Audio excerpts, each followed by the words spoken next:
The Pokémon franchise, since its inception, has always been about one thing: catching them all. But with so many creatures now in the series, catching every Pokemon can be anywhere between a cozy adventure to a painful endeavor. And while even finding the Pokemon can be a tribulation in and of itself, what about the Pokemon that are categorically the hardest to catch in a game? Well, inspired by Nuzlocke Joe's excellent video going through Kanto with these exact creatures, I attempted much the same in Pokemon Emerald using the Pokemon with the lowest catch rates. Was this easy?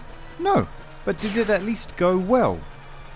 No. So in order for this one to even get off the ground, a few liberties have to be taken and some ground rules need to be set. For those of you who don't know, catching a Pokemon is almost solely determined by its individual catch rate. This is a number that ranges anywhere between 3 and 255. The higher the number, the easier the catch. The lowest catch rates are reserved for legendaries, mythical Pokemon, or at the very least creatures that are ever so lucrative to even be able to find. Meanwhile, Pokemon you can find on your casual routes tend to hover anywhere between very easy to catch or somewhat of a hassle. When looking at the list of all the Pokemon by their catch rates, however, a clear benchmark is established. 45 is the magic number that so many Pokemon fall under, such as your starters and whatnot. All the encounters in this run, meanwhile, find themselves under that elusive figure, which, in reality, should relegate our encounter pool for this run to only 3 Pokemon. This is not your average run though. I microwaved the cartridge for good luck, and that seemed to fix up a few problems we would have run into, while also making this run a lot more interesting. For starters, there's not a whole lot we can do before facing off against Roxanne, but with some simple maneuvers from your humble water gun, we can sail away to Dewford Town, meet this pretty boy, beat up some simps at the Slateport Museum, before arriving in Moorville City. Typically, this area is your pit stop until you're able to conquer the electric wizard Wattson, with water to the east and small boulders to the west and north. Once you get the 3rd gym badge, then you can make your way up the Hoenn region to continue on your journey, but this run is slightly different. Don't worry though, I have a fantastic lore reason for this. Bro needed a snack. Moving these boulders is the first of a few changes you'll find in this run for the convenience of this challenge, as opening up this passageway irrespective of beating Wattson gives us access to our first 2 encounters of this run. And the first of these, well, I've got to admit, it's a real menace. One of the most fearful creatures in Generation 3 OU, and a looming shadow for the foes of this run. Okay, but imagine if it was this guy though. Skarmory is surely one of the most satisfying Pokemon I think you can get in a run. Not only due to the fact that it's a rare encounter at 5% in only one area of this game, but considering that your chances of catching it at full HP with a Pokeball is just barely above 3%. You can probably argue that this is peak Pokemon. Rare, difficult to catch, and awesome to use in competitive. It's a killer combo. That should make this run go swimmingly. So who's encounter number 2? Okay, so this Goober is a little bit less cool if I can be real. And one of the other changes in this run. Usually Ditto is only a post-game Pokemon in Emerald, found once the Fossil Maniac has managed to chip his way through the wall after the Hall of Fame. Oh, he's taking a break, I think. So I hacked in some Ditto in the route below to circumvent this, as Ditto has a mildly better catch rate than our Skarmory at 35. A marginally higher chance to be obtained, especially compared to its apparent inspiration, though unlike Mew in Generation 3, Ditto is bad, like actual garbo. Transform isn't an ability yet, meaning we have to use it as a move, meaning we're almost always behind the 8 ball. Also, its stats are either its own horrendous set, or a mirror match of the opponent's, which more often than not leads to a battle between doppelgangers that we almost always lose. That makes for 2 very contradictory feelings about this run. The creme de la creme, and some goopy little shit blob. But fret not, dear viewer, as when you have a team that consists of absolute good and absolute bad, do you know what that makes this run? Incredibly fucking annoying. It doesn't look so bad at the staggered start of this gym challenge, obviously. With Brawly's fighting types, you have an excellent answer to absolutely crush whatever stands in our way. We also have a Ditto. Though once we quickly prevail past his menacing, meditating, and munchkin fighting types, things start feeling like they're going swimmingly. We have to face off against Wally for the first time, and I don't quite remember this dialogue from the original games, to be frank, but if the teams we're facing are as simple as a sickly green boy and Anthony Fantano, I think we're in the clear. Bollocks. This is where the good times I had from this run officially ended, and so began the century of frustration, as we go from a fairly clear power mismatch in our favour to a gargantuan blowout from the next few gym leaders, even with our illegal Pokemon at this point in the run. Skarmory, as it turns out, is fantastic in Generation 3 in the context of a team that it can fall on if any signs of danger emerge. However, We have a little dude with a precarious consistency. So that means that our team, by the time that we step up to Wattson, is in completely dire straits. Like, trust me, I tried to get a competitive fight out of this, without ridiculously overleveling or healing during battles. But even against Wattson's humble Voltorb, our steely Sky Warrior quickly resembles a well-done rotisserie at the worst of times. And then to rub it in, he styles on us by just up and killing himself to take Ditto down with him. That's just BM, man. We were truly dominated by the smallest, easiest hurdle, and we're not even against one of the top 10 hardest trainers in this region. Just the slightest bit irritating. A loss this painful called for drastic measures to try and even find a way past an obstacle so imposing, but it seems like no matter what we did, the result ended up the exact same. Sequence breaking once again in order to obtain the TM for secret power, and we also retreat back to Rustboro City to obtain the Quick Claw from the trainer school. What the fuck does that mean? But with these extra inclusions, there also seems to be some signs of Wattson's logic not being the sharpest. As in repeated attempts, he doesn't always go for what should be the best move. Yet in spite of the illegal moves and items and bad AI, that didn't stop loss after loss after loss. This was so incredibly painful, as even all the extra additions to our repertoire on top of overleveling still spelled repeated disaster for us continuously. My only productive notes I took during these fights, and I have to admit that I might be onto something, is that when Ditto transforms into Magneton, dude looks caked up as hell, like Jesus. It's only after a huge amount of turmoil and reaching level 29 where stars started to align. We already started to make it consistently through Wattson's first 3 Pokemon thanks to Skarmory's ability to make haste with agility and reliable strength with secret power, though it's not going to be the one to finish the job, as Magneton is its own painful beast to square up to. Mercifully, though, this is where Ditto can shine. With some solid luck, we can transform into Magneton in order to take its move Sonic Boom, reliably chipping away at the remainder of its HP, and finally getting us past this hellscape. Genuinely, one of the most frustrating fights I've ever done in a run. It was a complete car crash that took me a few days to keep coming back to. Such a struggle that we are mercifully over. Okay, I think I need a break to work on my many other talents. Guys, I'm really good at this game. There's no way this can go badly. It's not looking great, is it? Fire types are possibly even worse for our Skarmory than electric types, as burning it would nerf its major form of doing damage. Yet at this point, the roles for our 2 Pokemon are beginning to be clearly defined. Ditto is incredibly one-note and mediocre, considering that its ability to transform means that there's often a duel between 2 Pokemon that just suck big ones. Meanwhile, Skarmory can just completely crush, excluding perilous conditions. Absolute control, accompanied by a pretty paltry benchwarmer. Consider the fight against Maxie, where our Flubber friend doesn't manage to do anything to a Zubat, whilst Skarmory can 2-shot his ace. Sometimes parents do have favourites. Fortunately, in spite of my anger building up since the last fight, I've been coincidentally cooking in the kitchen with some mighty fine berries and experienced manipulation to hopefully not spend nearly as long against Flannery. Ditto can transform into her lead Numel, who has a pretty good typing and moveset for this gym. Albeit the power of a level 24 Calf Camel isn't that great for us. Yet after defeating the enemy with a level 7 magnitude, we can manipulate the fabric of the game in our favour. If a Ditto levels up after transforming, it goes from the target stats back to its own, matching that of our slightly overleveled Gooball at base 288 stat total. That's pretty pitiful, though it still slightly boosts our defences and speed for the rest of the fight relative to a Numel, and increases our confidence vastly. This is somewhat of a masterful play, if I do say so myself. As a single magnitude the following turn crushes her Slugma, then a magnitude 6 and 7 the following turns lets us crush Flannery's Camerupt. Things were looking fantastic, albeit when her Torkoal hits the field, we only have a single PP of magnitude left against her incredibly bulky ace. But so long as we get a good magnitude roll, a critical hit magnitude 5 doesn't even do half of Torkoal's health, and now we're out of our best move. Or are we? Because leper berries give us some extra PP when we run out. So frankly, I think I have the biggest brain this side of Hoenn, ladies and gentlemen. Any minute now. It's I'm just gonna go back to CS. Could still get armor though, but whatever.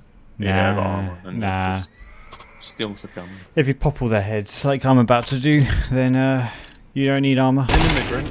Turns out that I'm wrong and a little bit miffed, as I'd finally found a way for Ditto to shine, only to be unceremoniously buried thanks to my lack of game knowledge. If it wasn't for Skarmory being the absolute GOAT and getting a critical hit with Air Cutter on the following turn, then I presume we would have been here for a while. So we're lucky enough to replace our painstaking frustration from the previous fight with short-term vexation now. Though thankfully that's the hard bit done. 2 huge problems stood in our path, and now we're through the looking glass, and all I see is generational trauma from my exceedingly normal father. Norman is no man in the eyes of my Skarmory's base 140 defense, even with his team consisting of one of the strongest Pokemon in the franchise. That would also just give us the opportunity for our Ditto to replicate its power and crush him under his own thumbs, as I surely wouldn't suffer another huge setback against a gym leader that we have a clear advantage over.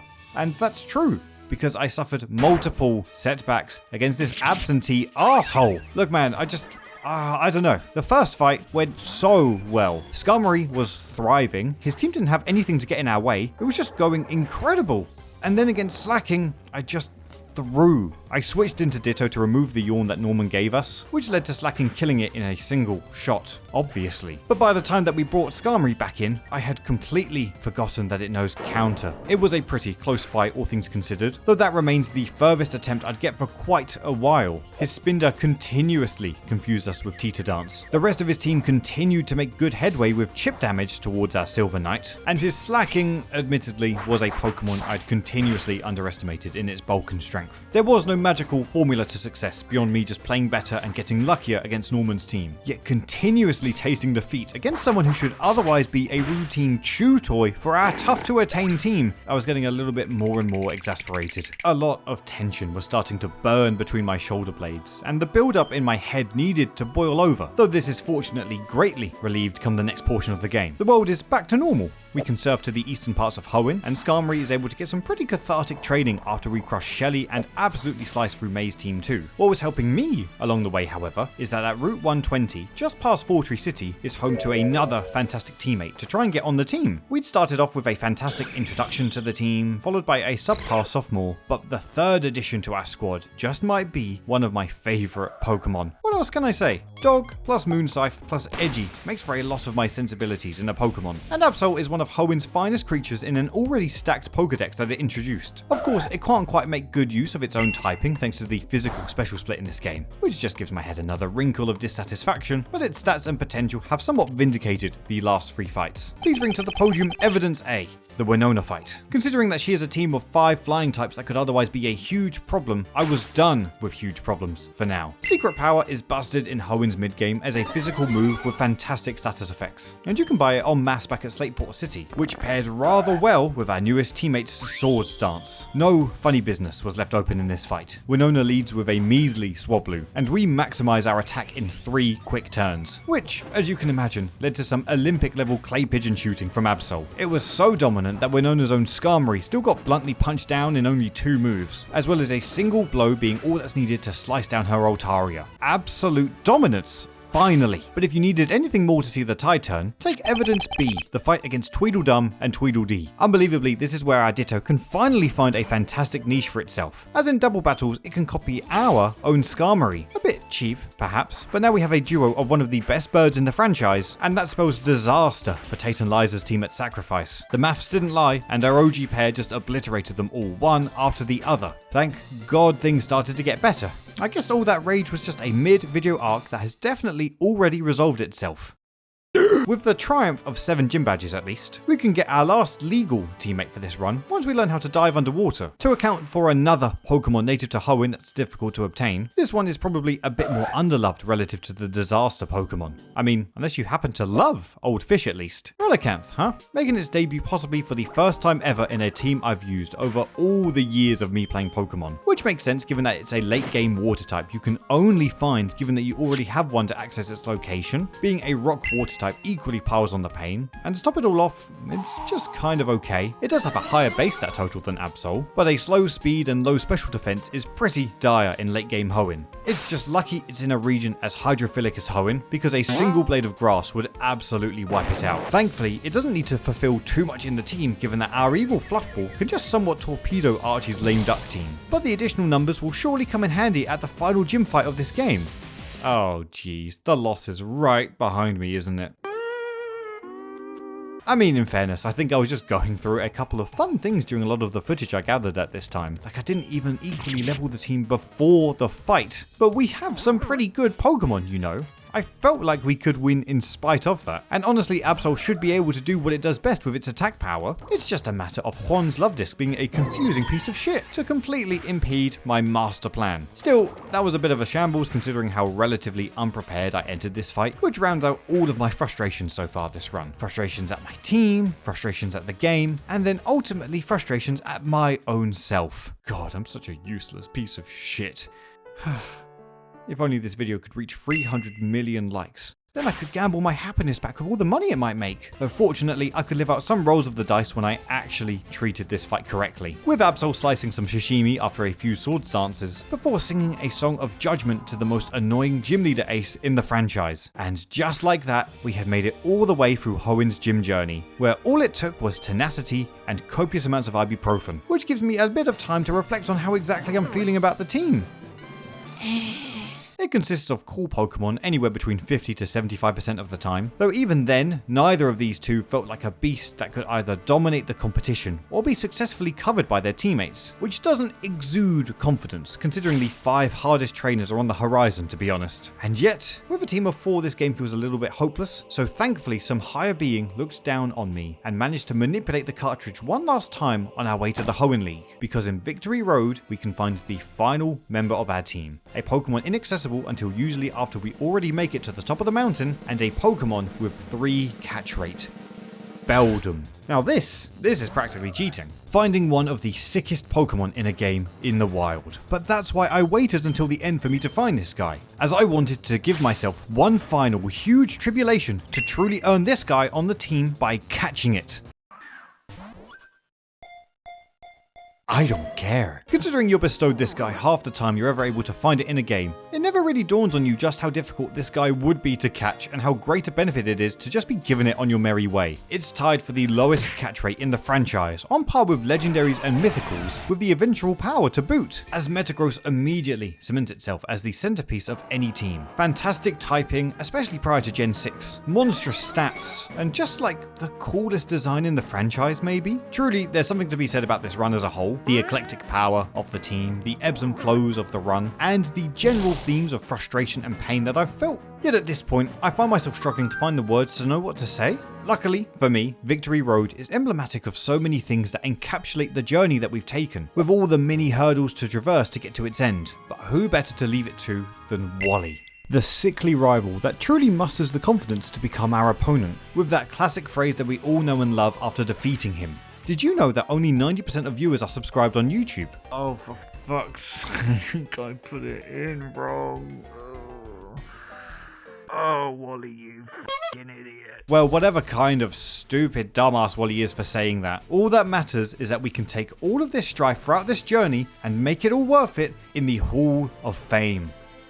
No. I just don't get it, man. Like, I did everything as right as I could make it. I have some amazing Pokemon and a Ditto, all at level 50 no less, considering that I felt that we should have had an easy time for once in this run. And truthfully, the Elite Four were much the case for this, as every single member tends to do something kind of stupid at the start of each fight. It just gives ample opportunities for our team to flourish in some kind of way. Ditto fell Sydney's first domino by transforming into his lead Mightyena and nullifying the accuracy drops from Sand Attack, laying it down for its tandem partner in Skarmory and workplace acquaintance Absol to crush the first fight. Phoebe stupidly chooses to protect on the same turn Absol can set up a single sword stance, which called for a merciful slaughter of Shadow Balls on her entire team. Meanwhile, Glacier put up a respectful, albeit fairly boring rally between the two of us, as we traded blows and Pokemon in a pretty routine takedown, with Metagross taking the helm. And Drake, well, a max attack Absol does decently against his first 2 dragons, but by the time his Kingdra takes us out, it turns out we had a truly maniacal Dragon Slayer all along, and his face looks like this. Some calculated switches mean that Ditto can safely replicate Drake's Flygon as it sleeps, and crush it with a few of its own Dragon Breaths, before giving the same taste of their own medicine to Kingdra. It honestly did such a fantastic job at such a high level to ensure that we got the win. What else could I have felt up to this point except catharsis? We'd found through lines with a team that I surely felt could go all the way at this point against Wallace. Even with it being a 5v6, a victory just felt right around the corner. And then we lost.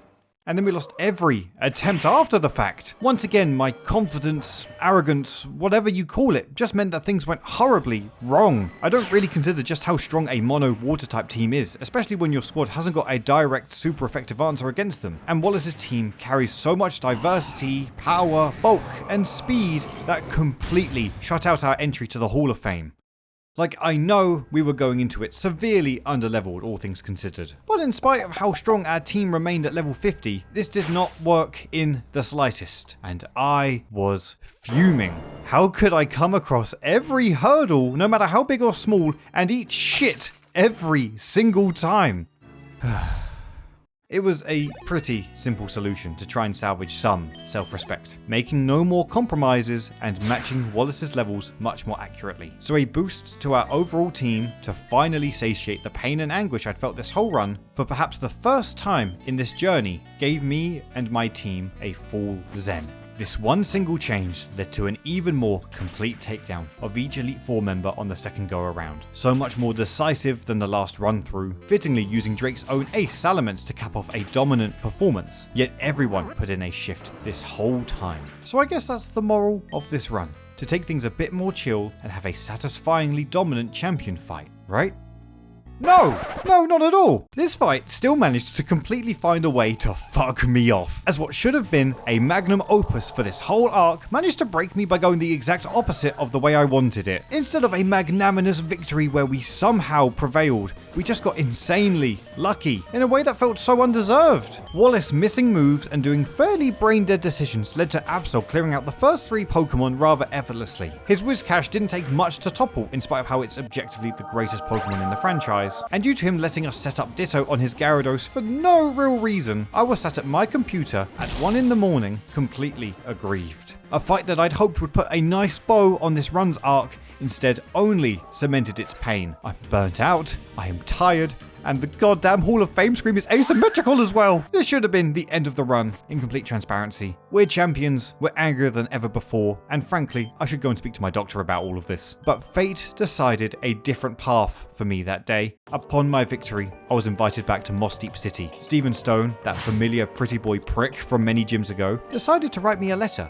and offer me a beldam. A beldam. He knows full well how hard I worked to get my own beldam all by myself. So obviously, this spiteful, mocking, and hopefully single shitbag has insulted my team to the very core. So no, this run goes on, everyone, just for one more battle, at least, at Meteor Falls, to pray that we can absolve our own sins and become the undisputed champion of the Hoenn region. Alright, you handsome bastard. I am ticked off, and this fight is going to be the one to redeem everything that I've been through. Bring it on, bastard. Oh wait, hang on, I'm leading with the wrong Pokemon. Okay, now we are absolutely in charge, as Relicanth is the perfect answer to his lead Skarmory. Oh, beautiful. Yeah, that's fine. I can handle those spikes perfectly. Why don't you just take a nap instead, huh? Surf absolutely is the play here. Now, what's that going to do? Look at how that just tickled a goated fish. Okay. Okay, let's... If I go for Surf, it doesn't kill and he just heals. So let's play smart. Let's go for Rock Tomb. Come on, Relicanth. Come on, Relicanth. Beautiful. Okay, I'm hoping he doesn't heal here. Ooh, interesting. Oh, you absolute twat. Masterclass from Relicanth there. You are 100% going for Earthquake, I think. So, it's a good thing we have an answer. It's just too easy. And you know what, I might zap some spikes myself. This definitely won't Omni Boost, thank God. Ugh, I see, I knew it wouldn't do that, so... We're all clear. That's going to be a little bit annoying. But we've got 3 sets of spikes now. No Omni Boost. Thank you. Let's try and stall out the Reflect. Yes, good. There we go. Not too bad. That light screen's a little bit annoying as well. Let's do Steel Wing. Pretty good damage. Does a Steel Wing kill? I think it might. I think we can do it. Okay. Didn't even matter. Didn't even matter. That's fine though. Pretty good damage too. Okay, well. That's what I get. Right, I think that's your last ancient power. Thank God. So you can only hit us with Earthquake now, I think. Yep. Oh, you're just going to go for light screen, aren't you? Let's bring you back out. Oh, yes. I forget about spikes. Why would you go for it? You know it wouldn't have done anything. What the fuck? God damn it. I was going to hopefully finish it with Relicamp. Oh. Okay, Relicamp might have to be a sack now. Well, let's just stall it out then. There we go. We want to play this game, Steven. Let's go for it. Pretty sure Reflect goes next turn anyway, so... Come on, Reflect goes down. Beautiful. And this might get the kill. Okay. Thank goodness he just gave up on that, I guess. Right. That was a little annoying. Aggron. Why Aggron? Oh, it knows Thunder. Well, I guess we go with our ace. Right, I don't think this should do too much.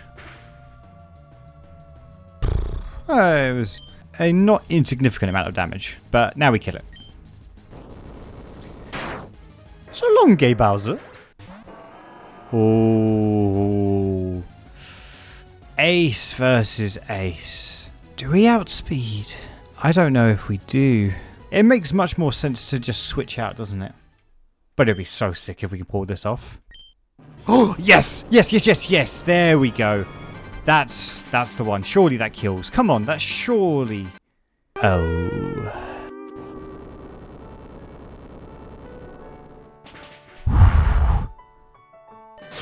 Oh, I didn't think we'd live that. Okay. Metagross, you've come in clutch, mate. Yes! There we go. Pulled through. Pulled through. Okay. I think we can just break it, no? Oh, for fuck's sake. Don't really know what to go with. Actually, no, I do know what to go with. The answer's obvious. Okay, sorry about this, Relicanth. I'm hoping we live one. Oh, we might just live one more. What do I go with? Yawn or Surf? Just do damage. Come on, Relicanth. Come on, come on, come on. Oh, beautiful. Okay. Okay. Oh, what do we do now? I don't really have an answer, I don't think. I think I have to go with Ask Armory. This might take a while. Okay. Gonna go with Absol. Come on, Absol. Right. I don't think we kill with a single attack, but a boost should help us. Okay. That's not great, but that we can handle that. Because I'm hoping that Shadow Ball should get the kill.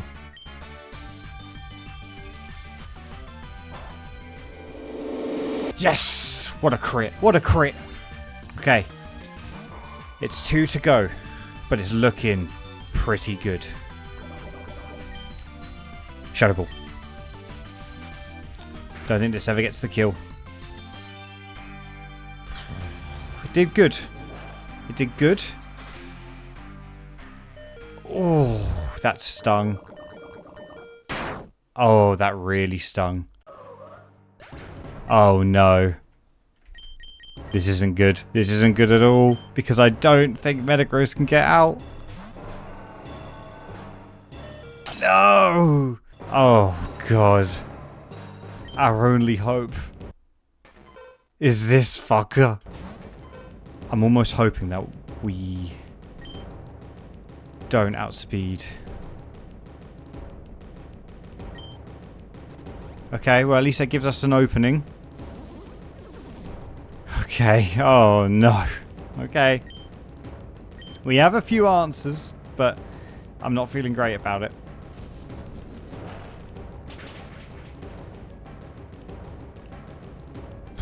That did pretty good damage. Unfortunately, I think it's all for naught. Oh.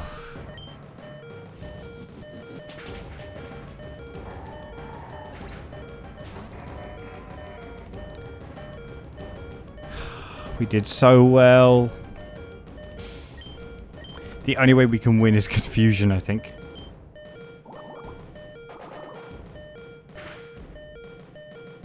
Pretty good crit. No. Shot. Come on. Come on.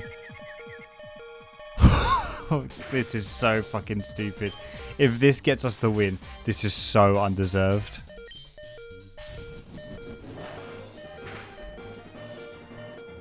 Oh god, please. Come on, come on, come on. What the fuck, man? This is the stupidest goddamn way to end a run like this. Oh my god. What a shambles. Goodness me. I cannot believe that we won that in the end. Ditto actually clutched up so hard. Shut the fuck up, you prick.